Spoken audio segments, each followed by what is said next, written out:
되나요? 예, 이쪽으로 조용히 이쪽으로 오세요. 좀 빨리 좀 오세요.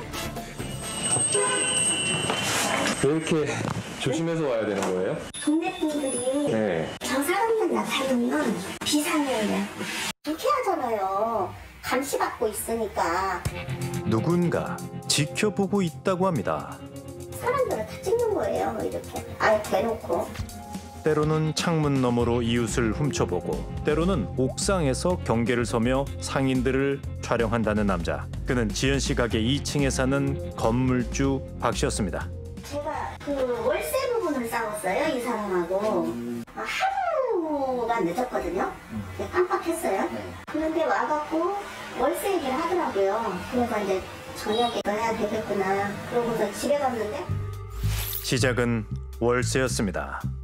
실수로 입금이 늦어진 바로 그날 지연 씨의 집에 찾아와서 그녀 몰래 남편을 만나고 싶다는 쪽지를 남기고 떠났다는 박 씨. 며칠 뒤 그는 대뜸 법적 대응을 하겠다는 통지서를 보내왔다고 합니다. 나보고 하는 소리가 여기 앉아서 손님 올 때마다 그 돈을 가져가겠대요. 월세를. 은근슬쩍 영업을 방해하겠다는 협박까지 했다는 남자. 실제로 같은 건물에서 과일 가게를 운영하는 윤 사장은 박 씨 때문에 황당한 일을 겪었습니다. 저희가 이제 과일 가게다 보니까 추석 때는 바쁘잖아요. 새를 아차 놓쳤어요. 입금을 못 시켰어요. 윤 사장 역시 시작은 딱 이틀 밀린 월세였습니다. 그런데 여기 과일 가게 여기 입구예요. 여기가. 차를 여기다 대놓고 이런 식으로 차를. 매장 입구에 주차를 해서 영업을 방해하는가 하면 윤 사장이 혼자 있을 때를 노려 마치 보란 듯이 발차기를 하며 위협했다는 박 씨. 나 너 때문에 화냈어. 이렇게 시위를 하는 거예요. 임대인이면은 우리한테 권리를 줘야 되잖아요. 영업을 할 수 있게. 근데 영업 방해를 하는 거죠. 남자 때문에 고통받고 있는 건 임차인들만이 아니었습니다. 물을 이제 이렇게 쫙 뿌렸어요. 그거를 물을 찍어서 도청 위생과에 신고를 하는 거죠. 도청에서는 인원이 들어왔으니까 확인하러 나오시고 아무 문제가 없으니까 신고는 들어왔다. 조심해라. 그저 길에 물을 뿌렸다는 이유로 황당한 신고를 당했다는 겁니다. 자기가 내가 경찰 출신인데 뒷조사를 한다는 거예요. 의견 나왔다. 법률적인 지식은 있어요. 졸업하고 속사과정 하다가 실패된 모양이에요. 남자는 동네 곳곳에 혈서를 적어 붙이기도 했습니다. 법치주의 실현을 위해 범죄를 처벌하는 거라고 고발의 이유를 밝혔던 박 씨. 그는 누구보다 준법 정신이 투철한 모범 시민일까요? 하지만 또 다른 주변 상인의 생각은 다릅니다. CCTV 설치했다라는 이제 그런 것들. 그걸 가지고 이제 신고를 한 거예요. 몇 달 전 CCTV 설치 안내문이 붙어 있지 않다는 이유로 신고를 당했다는 김 사장. 그런데 저는 사진을 찍어서 신고를 하는 게 아니라 저 멀리서 일부러 사람들이 사진을 찍어가지고 신고를 해서 남자가 교묘히 안내문이 안 보이게 사진을 찍어 민원을 넣었다는 겁니다. 황당한 이유로 내용 증명을 받은 이웃은 쉽게 만날 수 있었습니다. 내용 증명이 또 왔어요? 이번엔 또 뭐가 문제일까요? 박수였다고 그거를 부인 있는 외간 남자가 왜 남의 여자 손을 잡냐고 배운 증명을 뿐만 아닙니다. 근데 여기서 나를 불러줬더라고. 그렇게 하지 마, 그렇게 하지 마 그러고 막 말렸는데 내용 증명을 보낸 거예요. 자기 엄마가 나 때문에 오해를 주겠다고. 자신의 어머니에게 말을 걸어서 심지어 그저 쳐다봤다는 이유로 내용 증명을 보냈다는 박 씨. 결국 남자의 횡포를 참지 못한 한 가게 사장님은 골목을 떠났습니다. 우린 이 골목을 지켜보기로 했습니다. 그런데 박 씨가 집을 나서고 얼마 지나지 않아 경찰이 출동했습니다. 무슨 일일까요? 저는 쭉 내려오다가 우산도 들었고 이렇게 해서 이렇게 가는데도 걔는 이쪽으로 이렇게 물을 둥근히 부딪힌 거예요. 윤 사장의 우산 끝에 목 뒤를 살짝 부딪힌 박 씨. 이 작은 접촉이 남자의 심기를 건드린 모양입니다. 가게 문을 여는 윤 사장을 찾아가 말다툼을 한 그는 또 민원을 넣었습니다. 이번 신고의 이유는 가게 앞 오토바이 주차였습니다. 늘 이웃을 감시하고 언제나 신고를 할 준비가 돼 있는 듯한 남자. 밤낮 없이 주변 사람들을 관찰하는 박 씨는 정말 왜 이런 걸까요? 박 씨가 사는 건물 입구에는 그가 쓴 또 다른 벽보가 붙어 있습니다.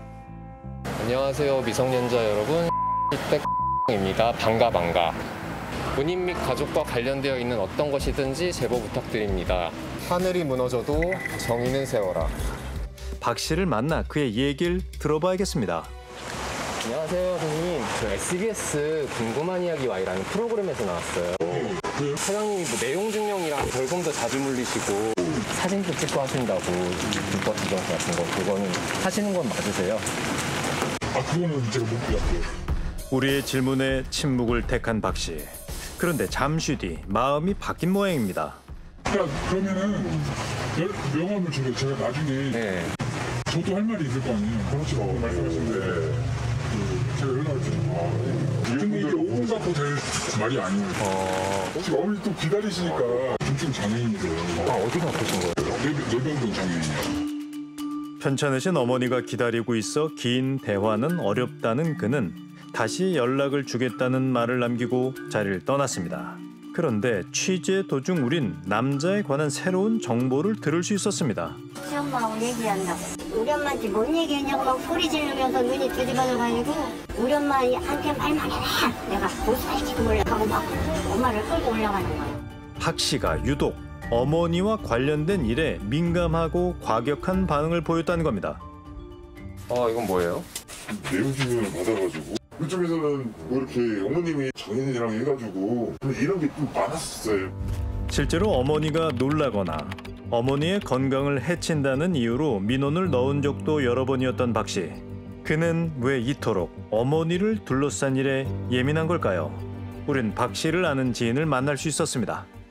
아들내미가 희생자라는 걸 알지. 희생자다? 희생자지. 왜 그러냐면 대학까지 나왔는데 시집을 안 하고 엄마를 불살떴습니다. 불살뜰 쓸데가 없으니까. 그렇다면 어머니를 향한 지극한 효심이 모든 민원의 시작이었을까요? 그날 밤 우린 박 씨를 다시 만나 그동안의 사정을 들어봤습니다.